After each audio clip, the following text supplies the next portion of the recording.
नमस्कार, वैशालीज किचन मराठीमध्ये तुम्हा सर्वांचं मनापासून खूप खूप स्वागत। आज आपण बनवणार आहोत ड्रायफ्रूटचे लाडू। त्यासाठी लागणारे साहित्य आपण बघून घेऊया।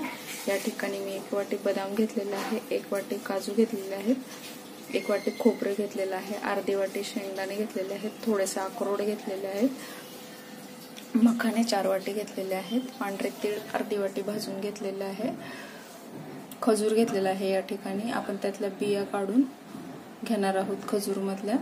हे सर्व साहित्य आपण वेगवेगळं भाजून घेणार आहोत, थंड करणार आहोत, मग याची आपण पावडर करून लाडू बनवून घेणार आहोत।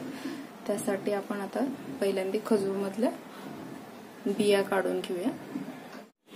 मी या ठिकाणी डिंक घेतलेला आहे, तर तो आपण आता तळून घेणार आहोत। या ठिकाणी मी तूप ठेवलेलं आहे गरम होण्यासाठी। तूप आपलं गरम झालेलं आहे। आता आपला हा डिंक आपण तुपामध्ये फुलेपर्यंत छान असं तळून घेणार आहोत।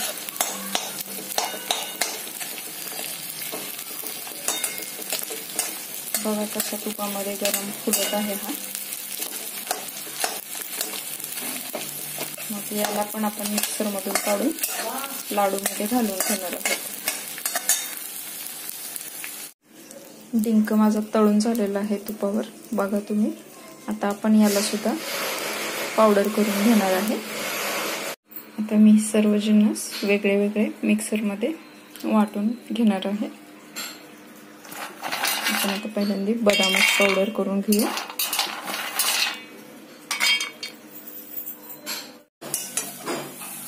खजूर आपण तुपावर असं परतवून घेणार आहोत थोडंसं, म्हणजे तो आपल्या लाडू मध्ये पटकन मिक्स होऊन जाईल।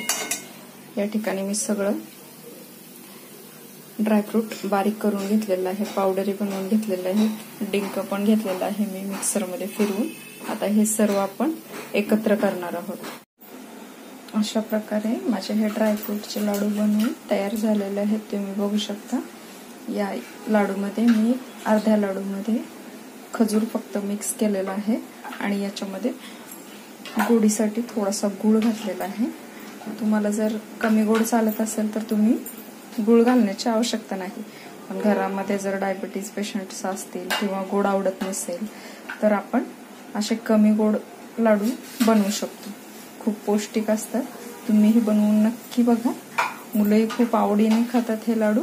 ड्रायफ्रूट खात नसतील तर तुम्ही हा नवीन प्रकार ड्रायफ्रूटच्या लाडूचा नक्की बनवून बघा। रेसिपी आवडली असेल तर लाईक, शेअर, कमेंट आणि सबस्क्राईब करायला विसरू नका। सोबतच बेल आयकॉन ही प्रेस करा, म्हणजे तुम्हाला माझ्या नवनवीन रेसिपीज बघायला मिळतील।